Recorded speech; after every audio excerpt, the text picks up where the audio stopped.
Nous sommes là heureux de nous retrouver ensemble. Et comme le disait Corneille, je pense que c'est ce que vous pouvez me dire ce matin. Maintenant donc, nous sommes tous devant Dieu pour entendre ce que l'Éternel t'a ordonné de nous dire. Nous ne sommes pas devant un homme, mais nous sommes devant Dieu. Et le conducteur spirituel, le prédicateur, est là pour dire ce que Dieu lui a ordonné de dire. Donc il y a quelquefois des choses très agréables, il y a des choses moins agréables, il y a des exhortations, il y a des consolations. Et je voudrais ce matin voir que nous avons un Dieu qui nous aime. On le chante, on le prie, on le dit, que nous avons un Seigneur qui est le roi des rois, le Seigneur des seigneurs. Il est le créateur du ciel et de la terre. Il est notre sauveur, notre rédempteur. Il est celui qui nous bénit. Il est le bon berger. Pour entrer plus en intimité, il est un ami. Mais je voudrais voir avec vous ce matin que nous avons un Dieu qui nous invite encore à aller plus près de lui. Il est notre Père. Il n'est pas celui qui est lointain, il est notre Père. Et j'aimerais, si vous le permettez, faire avec vous deux lectures. Une première dans l'Évangile de Jean, chapitre 14. Évangile de Jean, chapitre 14.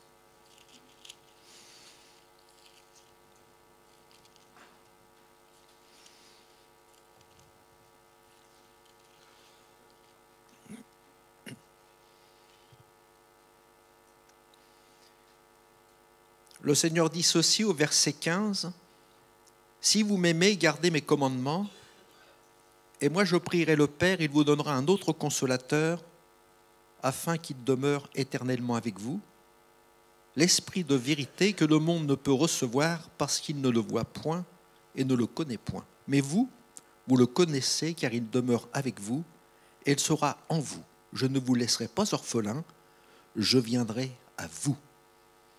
Je ne vous laisserai pas orphelin, je viendrai à vous. » On va voir cela dans un instant. Je voudrais faire avec vous une deuxième lecture dans 2 Corinthiens chapitre 6, verset 14. On va lire le paragraphe. 2 Corinthiens chapitre 6, verset 14. «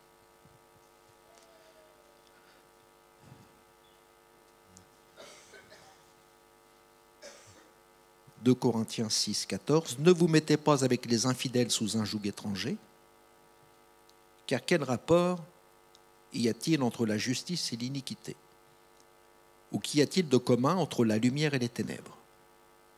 Quel accord y a-t-il entre Christ et Béliade? Ou quelle part a le fidèle avec l'infidèle? Quel rapport y a-t-il entre le temple de Dieu et les idoles? Car nous sommes le temple de Dieu, du Dieu vivant. Comme Dieu l'a dit, j'habiterai, je marcherai au milieu d'eux, et je serai leur Dieu, et ils seront mon peuple. C'est pourquoi, sortis de milieu d'eux, et séparez-vous, dit le Seigneur, ne touchez pas à ce qui est impur, et je vous accueillerai, je serai pour vous un père. Et vous serez pour moi des fils et des filles, dit le Seigneur Tout-Puissant, et nous disons Amen. Et c'est cela que le Seigneur veut nous montrer. Nous avons un Dieu qui nous dit « Je veux être aujourd'hui te rappeler que je suis pour toi un Père ».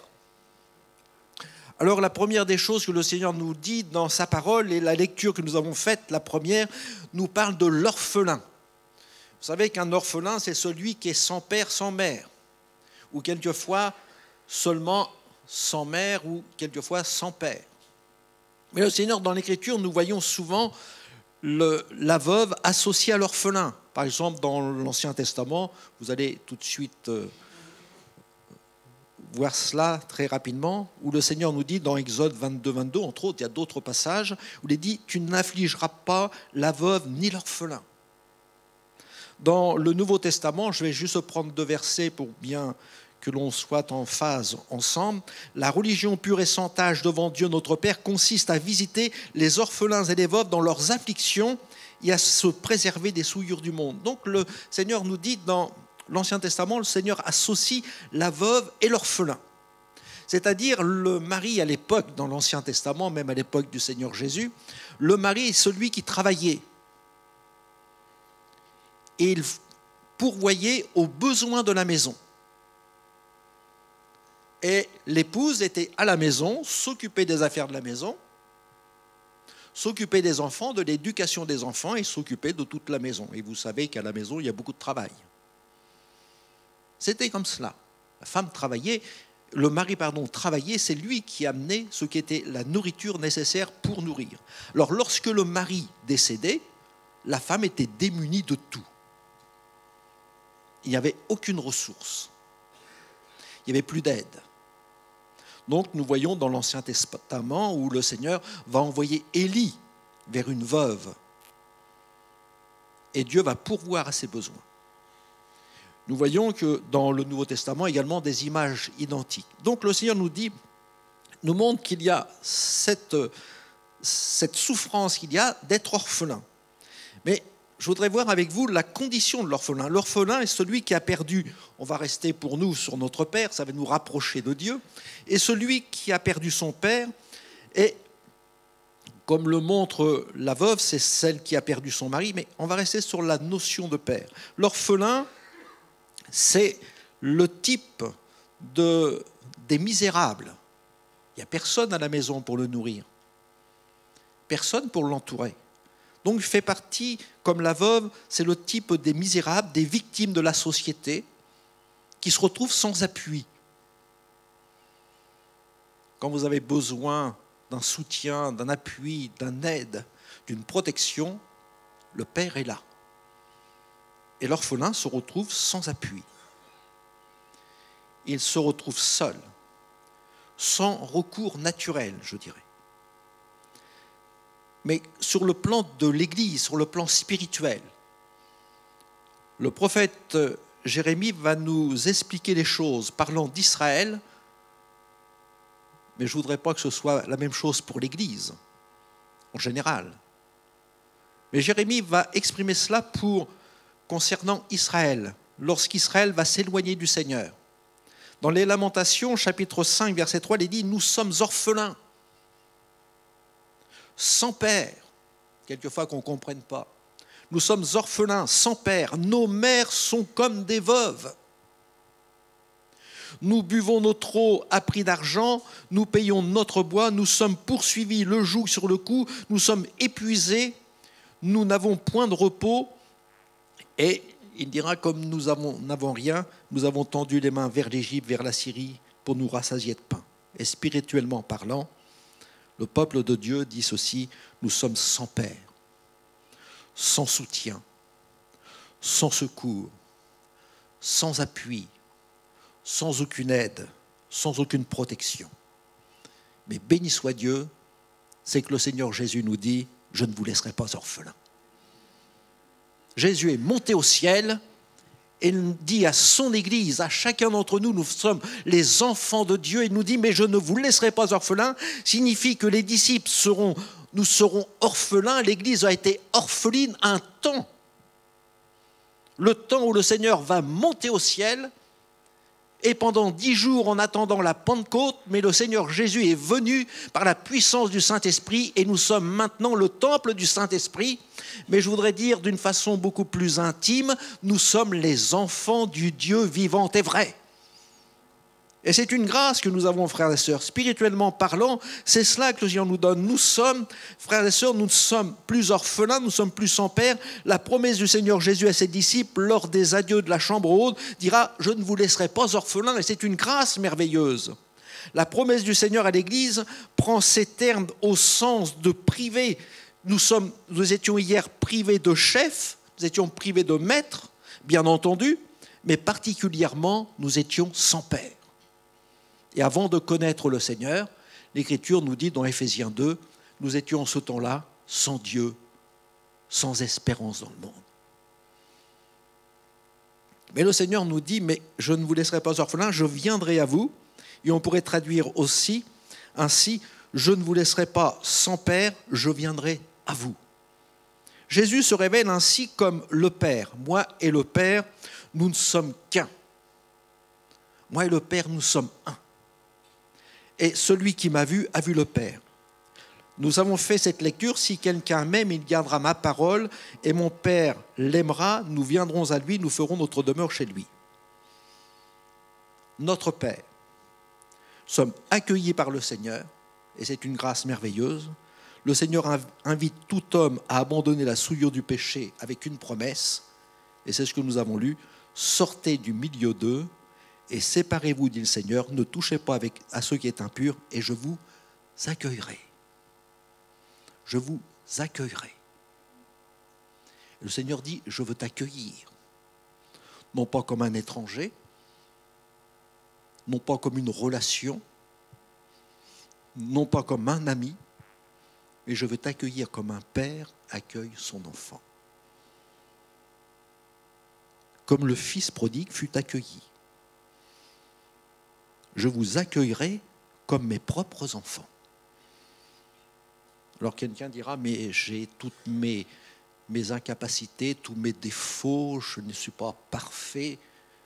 Alors il y a quelqu'un d'autre côté de vous qui dira, mais t'inquiète pas, personne n'est parfait. Ce n'est pas de savoir si les autres sont parfaits, ce qui est important, c'est de savoir comment je suis devant Dieu. Et le Seigneur me dit, il faut le relire, les le sermon sur la montagne, où le Seigneur nous invite, il nous dit, mais soyez parfaits comme votre Père Céleste est parfait. Donc si le Seigneur nous donne un point à atteindre, c'est qu'il est possible de l'atteindre. Et nous devons toujours aller de perfection en perfection pour être parfaits comme notre Père Céleste est parfait. On ne se contente pas de la négligence, oh c'est de l'à peu près. Mais le Seigneur nous invite à aller plus loin. Et le Seigneur dit, mais je vais vous accueillir comme un fils. Vous vous souvenez comment le Seigneur a accueilli le fils prodigue ? Luc 15. Pourtant, le fils, c'est un fils. Il a pris tout ce qu'il avait. Il est parti, il a tout gaspillé. Il avait reçu une bonne éducation, elle est partie. Une bonne moralité, elle était gaspillée avec ses amis. Il est parti avec la pureté et la sainteté dans son cœur. Il était fils de Dieu, il vivait dans la maison du Seigneur et il a perdu toute chose. Son vêtement était tellement sale, quand il est revenu, il a fallu qu'on ôte son vêtement. Et je crois que nous avons un Seigneur merveilleux qui fait grâce à ses enfants, qui pardonne nos péchés. Et lorsque le fils prodigue, celui qui avait quitté la maison du Seigneur, est revenu vers le Père, le Seigneur ne lui a pas dit « Retire-toi de moi, tu sens mauvais, tes vêtements sont sales », mais je vois un père qui est tellement heureux. Il prend son enfant dans ses bras et il l'embrasse. Il appelle ses serviteurs et dit « Allez, maintenant, ôtez-lui ses vêtements sales et mettez-lui une robe blanche. Lavez-le, purifiez-le, parce que mon fils était mort, il est maintenant à la vie. » Et le père est heureux de retrouver son enfant.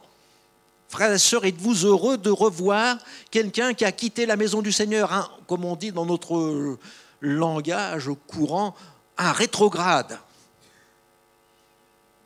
Heureux de voir un rétrograde revenir.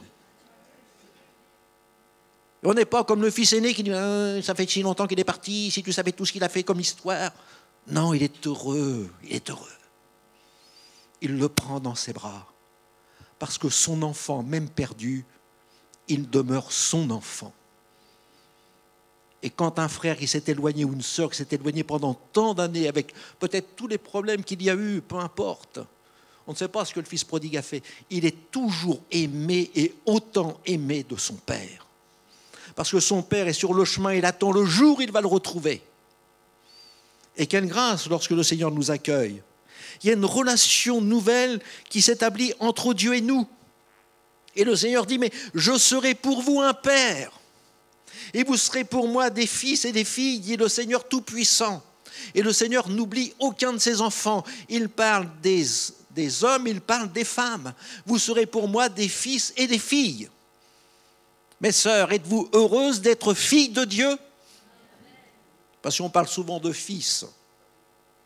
Et le Seigneur, notre Père Céleste, nous dit, bien, je suis le Père des orphelins, le défenseur des veuves, c'est-à-dire c'est Dieu qui, dans sa demeure sainte, est là et qui nous révèle ces choses. Nous avons un Père dans le ciel. Nous avons, alors il y a plusieurs passages dans le Nouveau Testament qui nous en parlent, que nous avons un Père merveilleux qui est dans le ciel, dans Matthieu 5, 16, verset 45 également, Matthieu 6, verset 1er. Vous savez que lorsque Jésus va parler de cette prière « Notre Père », ce n'est pas quelque chose que l'on récite, c'est quelque chose que l'on vit. Et quand je m'adresse à Dieu, quand je le prie, je dis « Mais tu es mon Père ».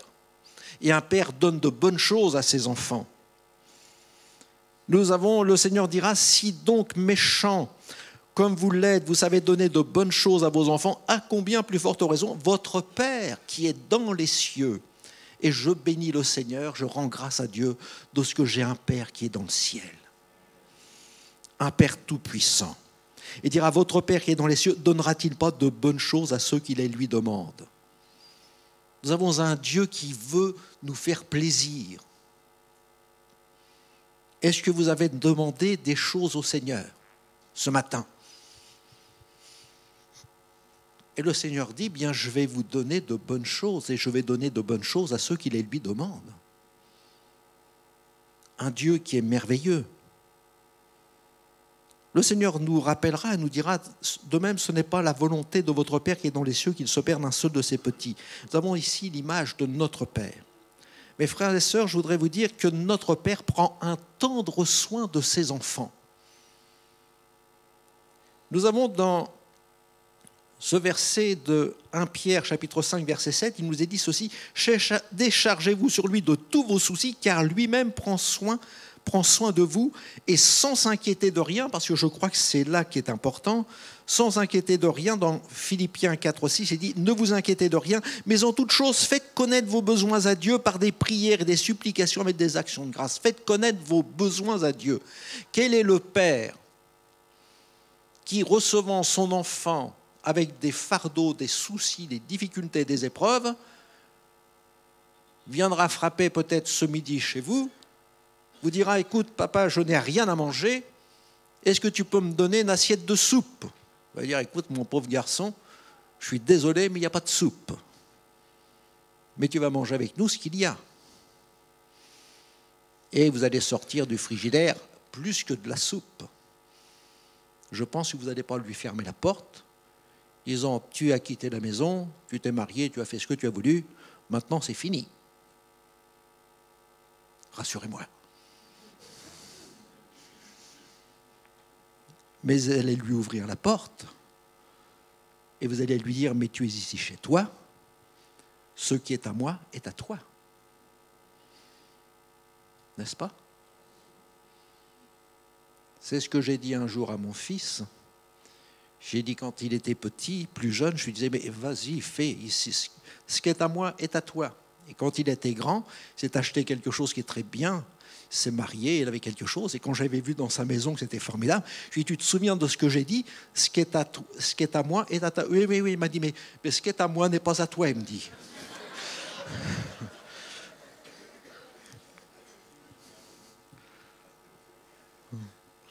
Nous avons un Seigneur, frères et sœurs, qui nous dit, mais ce que j'ai, je te le donne. C'est ça qui est merveilleux avec notre Dieu.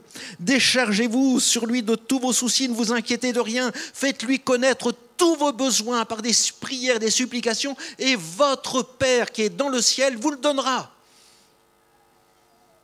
La différence entre ceux qui ont Dieu pour Père et ceux qui ne l'ont pas, elle existe, cette différence-là. Et le Seigneur dit, les païens dans ce monde cherchent des choses, s'inquiètent. Qu'est-ce qu'on va manger demain ? De quoi on va être vêtu demain? Les retraites baissent de plus en plus. Comment ça va se passer? Les jeunes voient que le travail n'est peut-être pas fameux. Et on s'inquiète. Et le Seigneur, frères et sœurs, voudrait vous rassurer.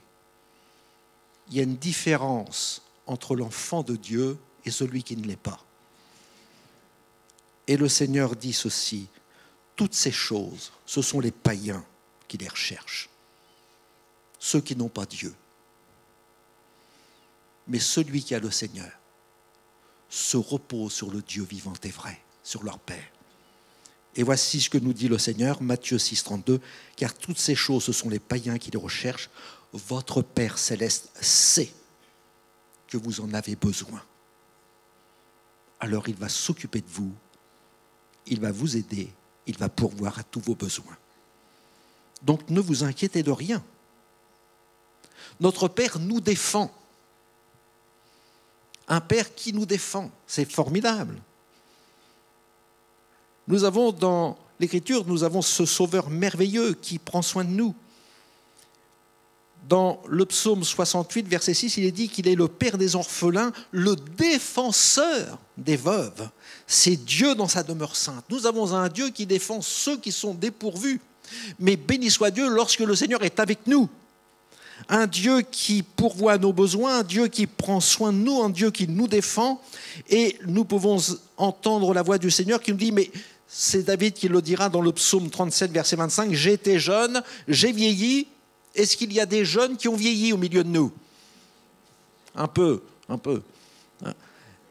Et David dira, « J'ai été jeune, j'ai vieilli, et je n'ai jamais vu le juste abandonné, ni sa postérité mendier son pain. » Dieu prend soin de ses enfants.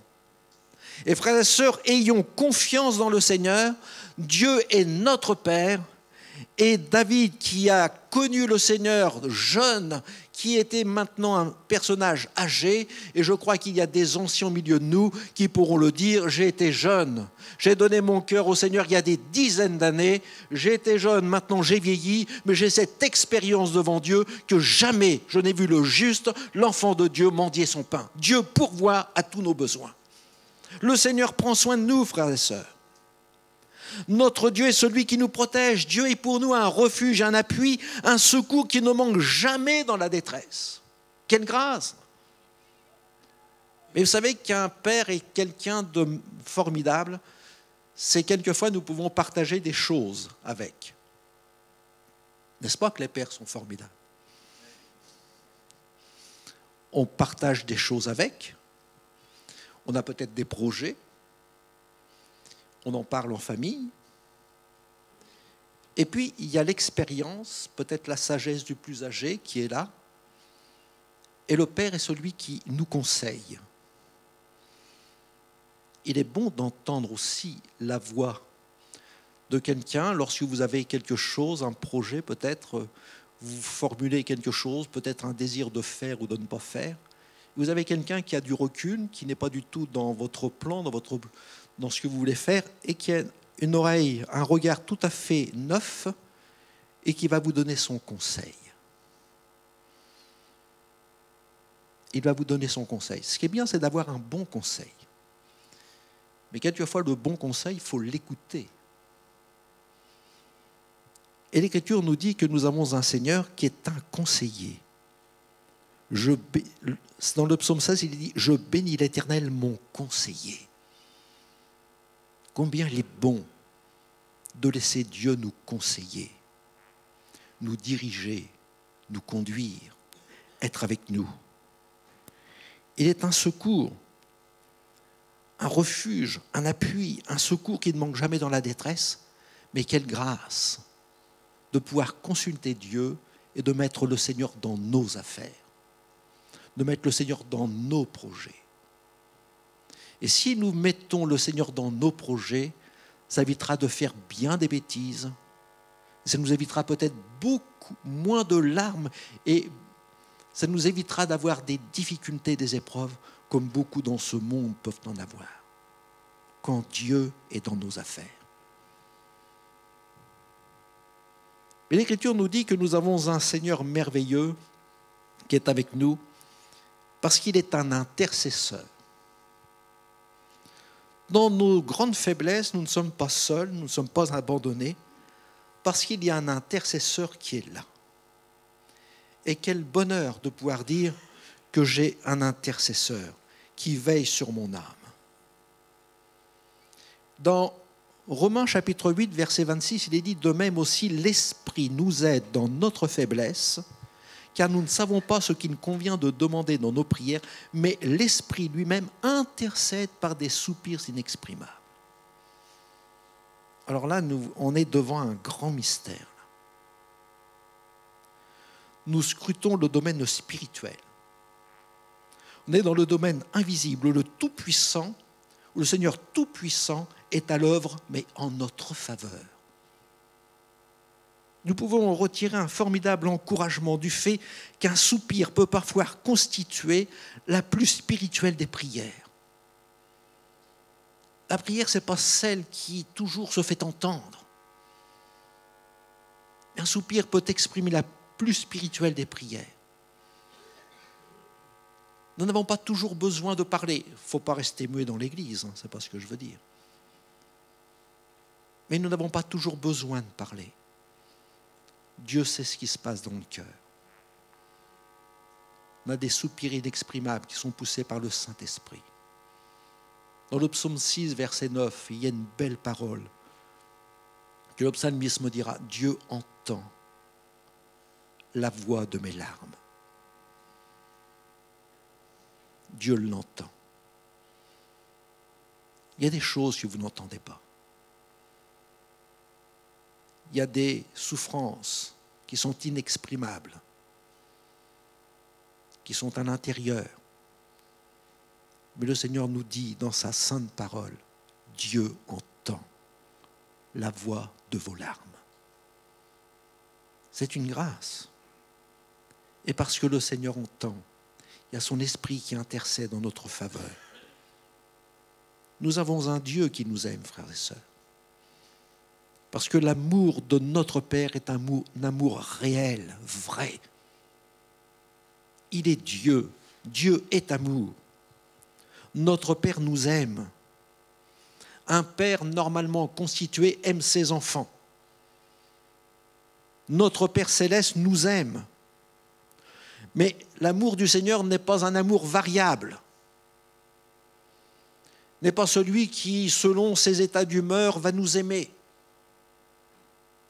Il n'est pas un père qui va nous aimer quand on fait ce qui lui est agréable et qui, le lendemain, si on l'a contrarié, ne nous aime plus. L'amour de Dieu demeure le même. Et dans Jérémie 31, verset 3, vous connaissez ce passage par cœur, « De loin l'Éternel se montre à moi, et le Seigneur dit ceci, je t'aime d'un amour éternel. » Frères et sœurs, lorsque je reviens au Fils prodigue, lorsque le Fils prodigue est parti, Dieu continuait de l'aimer. Il était sur chemin, il regardait si son Fils allait revenir. Malgré toutes nos faiblesses, nos péchés, nos manquements, nos imperfections, malgré tout ce qu'il peut y avoir de mauvais, de sale, de répréhensible dans notre vie, Dieu continue de nous aimer. Et c'est pour cela que le Seigneur dira ceci dans Jérémie 31, 3, « Je t'aime d'un amour éternel et c'est pourquoi je te conserve ma bonté. » Dieu nous aime. Et quel bonheur de se savoir aimé par notre Dieu. Avez-vous conscience que Dieu est votre Père? Que notre grand Dieu, qui est notre Père, il est le créateur du ciel et de la terre. Et ce grand Sauveur, ce Dieu tout-puissant, le créateur du ciel et de la terre, est notre Père. Et ce grand Sauveur, ce grand Dieu nous dit « Mais je t'aime » comme un père aime son enfant. Nous ne sommes pas orphelins, mais nous avons un Père dans le ciel qui nous aime. Et je pourrais dire, nous comptons beaucoup pour notre Dieu. Nous avons un Père dans le ciel pour qui nous comptons beaucoup. Il y a ceci dans Ésaïe chapitre 43, verset 4. Alors j'ai pris plusieurs versions pour que nous puissions bien mesurer de la façon dont le Seigneur nous aime. Dans la Bible seconde, telle que nous l'avons, il est dit, Ésaïe 43, verset 4, « Parce que tu as du prix à mes yeux. » Nous avons du prix aux yeux du Seigneur. Dans la version Crampon, qui est une version catholique, « Parce que tu as pour moi du prix, de la valeur. » De la valeur. Dans la version français courant, il est dit ceci, « C'est que tu as du prix à mes yeux, tu comptes beaucoup pour moi, je t'aime. » C'est bien de voir d'autres versions et de savoir ce matin que le Seigneur vous dit « Mais tu comptes beaucoup pour moi. Tu as de la valeur pour moi. Tu es important. » Dans Parole de vie, il est dit ceci « Oui, je tiens beaucoup à toi. Dieu tient à vous, mes frères et sœurs. » Et le Seigneur dit ceci « Parce que tu es honoré que je t'aime. » Notre Père dit à son enfant, « Tu n'es pas orphelin, je suis ton Père et je t'aime. » Je suis ton Père et je t'aime. L'amour de notre Père est invariable. Vous vous souvenez que le Seigneur nous dit dans sa parole, « Quand les montagnes s'éloigneraient, quand les collines chancelleraient, mon amour, lui, ne s'éloignera point de toi. » Et quelle grâce! Parce que Dieu est amour et c'est dans la nature de Dieu, fait partie de ses attributs que le Seigneur nous aime. L'amour du Seigneur se manifeste. Et le Seigneur dit, je serai, nous l'avons lu, je serai pour vous un père et vous serez pour moi des fils et des filles. Et c'est un bonheur de savoir que notre Père, que notre Dieu est notre Père et que nous sommes les enfants du Seigneur. Alors comment ça se passe dans une famille? Nous avons un père. Nous avons une mère, mais on va rester sur le mot « père » parce que ça concerne notre Dieu. Comment ça se passe dans une famille? Nous avons un père et le père a des enfants, des fils et des filles. Bien, le Seigneur dit ceci, nous l'avons lu dans 2 Corinthiens 6, 18, « Je vous accueillerai. » Le Seigneur dit dans Jean 14, verset 23, « Je viendrai chez vous. Si quelqu'un m'aime, il gardera ma parole et mon Père l'aimera, et nous viendrons à lui, nous ferons notre demeure chez lui. » C'est-à-dire que le Seigneur nous dit, je serai toujours là. Tu peux compter sur moi. Je viendrai chez toi et tu viendras chez moi. Je serai toujours là, il y aura ma présence. C'est-à-dire le Seigneur nous dit, bien, je viens chez toi. Je viens habiter chez toi. C'est votre Père qui vous dit ça, je viens habiter chez toi. Je vais m'adresser aux plus jeunes. Si vous imaginez que papa et maman viennent aujourd'hui, cet après-midi, avec leur valise et dire, tiens, le pasteur a parlé, je viens habiter chez toi. Et votre belle-fille à faire, alléluia! Gloire à Dieu. Je viens habiter chez toi. Ah, bonjour papa. Et le Seigneur dit, mais je t'accueillerai. Il y a cet échange, le bonheur de se retrouver. Je vais chez mon Père et mon Père vient chez moi. Il y a cet échange. Et le Seigneur veut nous montrer par là qu'il est avec nous tous les jours jusqu'à la fin du monde. Sa présence est là. Le Seigneur est chez nous. Le Seigneur a fait sa demeure dans notre cœur. Il habite en nous. Nous sommes l'habitation de Dieu en esprit. Je suis la maison de Dieu.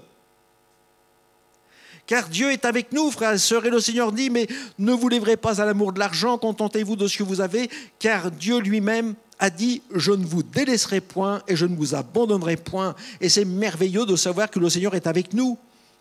Alors on peut passer par bien des difficultés, il y a des difficultés qui jalonnent notre route.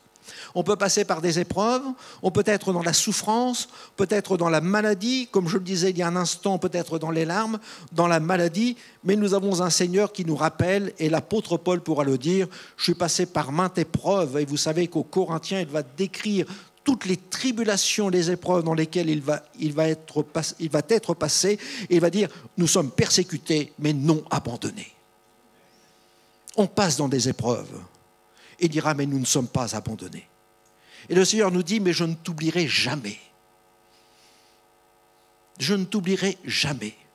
Le brigand sur la croix du Calvaire, qui n'avait pas encore le Seigneur dans son cœur, il va dire, mais Seigneur, souviens-toi de moi quand tu viendras dans ton règne. Mes frères et sœurs, nous avons Christ avec nous. Et le Seigneur dit, mais tu es mon enfant. Et mon enfant ne sera jamais oublié de son Père. Ésaïe 49, 15, il dit, une femme oublie-t-elle l'enfant qu'elle allait? N'a-t-elle pas pitié du fruit de ses entrailles? Quand elle l'oublierait, mais moi je ne t'oublierai jamais. Et c'est un bonheur. Je te dirai même que je pense à toi. Et nous avons un Dieu merveilleux, nous pouvons le dire, mon Dieu ne tarde pas, mais mon Dieu, tu es mon aide et mon libérateur, tu es le Seigneur, et c'est David qui le dira dans le psaume 40, verset 18, mais l'Éternel pense à moi. Frères et sœurs, le Seigneur pense à vous. Le Seigneur a pensé à vous avant que cette réunion ait lieu. Et quelle grâce! Un Dieu merveilleux qui prend soin de nous. Chaque jour, le Seigneur prend soin de moi. Les bontés de l'Éternel ne sont pas épuisées. Ses compassions ne sont pas à leur terme. Elles se renouvellent chaque matin. Elles se sont renouvelées ce matin pour nous. Elles se renouvelleront demain pour vous. Elles se renouvelleront mardi pour vous. Elles se renouvelleront mercredi pour vous. Et tous les jours, les bontés de l'Éternel et ses compassions se renouvellent pour nous. Et c'est ça la grâce du Seigneur. Alors un chrétien n'est pas quelqu'un qui est affligé, c'est celui qui regarde vers son Père, qui l'invoque et qui compte sur la grâce et sur la bonté de son Seigneur. Nous ne sommes pas seuls, frères et sœurs, bien entendu. Mais il faut considérer une chose. Il faut considérer tout ce que le Seigneur nous dit. Dans 2 Chroniques 15, verset 2, il est dit ceci. « L'Éternel est avec vous quand vous êtes avec lui. Si vous le cherchez, vous le trouverez. Mais si vous l'abandonnez, il vous abandonnera. » C'est-à-dire, lorsque le fils prodigue a été avec ses cochons, le Seigneur n'était pas avec lui. Lorsque le fils prodigue a été dilapider son bien dans la débauche, le Seigneur n'était pas avec lui. Le Seigneur est avec nous sur la route. Mais dès que le Fils est revenu du bourbier du péché, le Seigneur l'a accueilli. Le Seigneur n'est pas avec nous dans le bourbier du péché. mais il nous attend à la maison. Il appelle sa brebis perdue. Et c'est ça la grâce de Dieu. C'est pour ça que le Seigneur dira, je suis avec vous, le Seigneur est avec nous lorsque nous sommes avec lui. Un Dieu merveilleux qui prend soin de chacun de ses enfants. Et nous avons un Dieu qui nous aime. Nous ne sommes plus orphelins, mais nous avons un Père dans le ciel. Il est dit ceci dans la parole de Dieu, cependant, ô Éternel, tu es notre Père. Et nous sommes l'argile, c'est toi qui nous as formés. Nous sommes tous l'ouvrage de tes mains. Dans Ésaïe 63, 16, il est dit, c'est toi, Éternel, qui es notre Père, qui dès l'éternité t'appelle notre Sauveur. Notre Dieu, frères et sœurs, a son trône dans le ciel. Et pourtant, Dieu habite une lumière inaccessible. Et pourtant, il nous connaît intimement. Il connaît intimement nos besoins. Il est notre Père, le Père des orphelins. Il est le protecteur du faible. Il prend soin du solitaire. Il délivre l'opprimé. Et je peux dire que ce matin, quelqu'un peut être dans le besoin, mais soyons rassurés d'entendre la voix rassurante de notre Père dans les moments les plus difficiles. Alors, je ne vous connais pas. Je ne sais pas si vous passez dans des moments difficiles et qui pourrait y passer. J'ignore totalement tout. Mais le Seigneur nous dit ceci. Si nous passons dans un moment difficile, nous pouvons entendre la voix rassurante de notre Père dans ces moments douloureux, où le Seigneur dit, mais rassurez-vous. Dans la tempête, dans l'épreuve, Jésus va marcher sur les eaux. Ils ne le reconnaissent pas. Et Jésus va leur dire, rassurez-vous, c'est moi. Ce qui est important, c'est de savoir que le Seigneur s'approche de nous. Nous ne sommes jamais seuls. Quand il y a l'obscurité, la difficulté, la tempête qui gronde, le Seigneur est présent. On peut dire, mais Seigneur, mais que se passe-t-il ? Je ne vois pas ce qui se passe. Vous vous souvenez que les disciples d'Emmaüs avaient la présence de Jésus avec eux. Le Seigneur parlait à leur cœur. Ils ne savaient pas que c'était Jésus qui parlait. Ils n'avaient pas reconnu la voix du Seigneur. Nous pouvons venir dans la maison de Dieu, entendre la prédication et ne pas nous rendre compte que c'est Dieu qui nous parle. Dans le livre d'Osée, il est dit ceci, « Ils n'ont pas vu que c'est moi qui les nourrissais. Ils n'ont pas vu que c'est moi qui les guérissais. Ils n'ont pas vu que je les soutenais par les bras. » Il parle de son enfant qu'il fait marcher. Ils n'ont pas vu, n'ont pas reconnu la main de l'Éternel. Et pourtant, le Seigneur est avec nous. Le Seigneur dit, rassurez-vous, n'ayez pas peur. Dieu est présent dans notre vie. Dans Ésaïe 41, verset 10, il est dit ceci, « Ne crains rien, car je suis avec toi. » Ne crains rien, car je suis avec toi. Ne promène pas des regards inquiets, car je suis ton Dieu. Je te fortifie, je viens à ton secours, je te soutiens de ma droite triomphante. Ne crains rien, je suis avec toi, je suis ton Père et notre Père céleste est avec nous, frères et sœurs. Ne promenons pas des regards inquiets, ce sont les païens qui ont peur, mais notre Père sait de quoi nous avons besoin. Le Seigneur dit, mais ne crains rien, ne sois pas dans la crainte, je te fortifie, je viens à ton secours. Je te soutiens et le bras du Seigneur est tout puissant pour me secourir. Frères et sœurs, l'Écriture nous dit que sur le monde, il y a des choses qui ne vont pas. Et dans Ésaïe 60, verset 2, il dit ceci, « Voici les ténèbres couvrent la terre. » Et vous savez que le monde n'est pas sous la lumière de Dieu. Le monde est désespéré dans la souffrance. Le Seigneur dit, les ténèbres couvrent toute la terre et l'obscurité des peuples. Mais sur toi, l'Éternel se lève. Sur toi, la gloire du Seigneur apparaît. Et nous avons un Seigneur qui est là. Alors nous avons un Dieu merveilleux, frères et sœurs, qui nous dit, je suis le Créateur du ciel et de la terre. Je suis le Roi des rois, le Seigneur des seigneurs. Je suis celui qui a donné sa vie Et par amour pour toi, j'ai donné celui qui était le plus grand bien, c'est Jésus, le Fils de Dieu, qui a donné sa vie pour le salut de ton âme. Mais ce Dieu qui a pris soin du salut de mon âme me dit ce matin, mais tu as dans le ciel un Père qui t'aime, qui veille sur toi. Et tout ce que tu as besoin, ton Dieu te le donnera.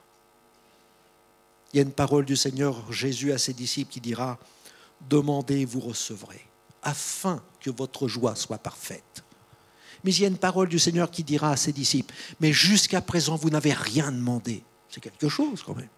Jusqu'à présent, vous n'avez rien demandé. Savez-vous, quelquefois, ça nous arrive de nous lamenter, de ne pas être content, de pleurer sur notre situation. On se plaint. On pleure sur notre situation. Je ne dis pas que ce n'est pas légitime, c'est légitime, on souffre, on gémit. Mais ce que le Seigneur attend de nous, c'est qu'on lui demande. C'est qu'on lui demande. Bartimée criera, dira, Jésus, fils de David, aie pitié de moi. Jésus va l'appeler et va lui dire, que veux-tu que je te fasse? Dis-moi, qu'attends-tu de moi? C'est peut-être la question que le Seigneur veut poser à quelqu'un. Ce matin, tu souffres dans la détresse, dans la souffrance, peut-être désespéré, il y a quelque chose qui ne va pas. Mais que veux-tu que je te fasse? Notre Père, ce matin, est présent au milieu de nous pour nous bénir, pour nous faire du bien, pour nous donner, pour nous combler, pour nous consoler et nous rappeler que nous avons un Dieu qui prend soin de nous. Amen.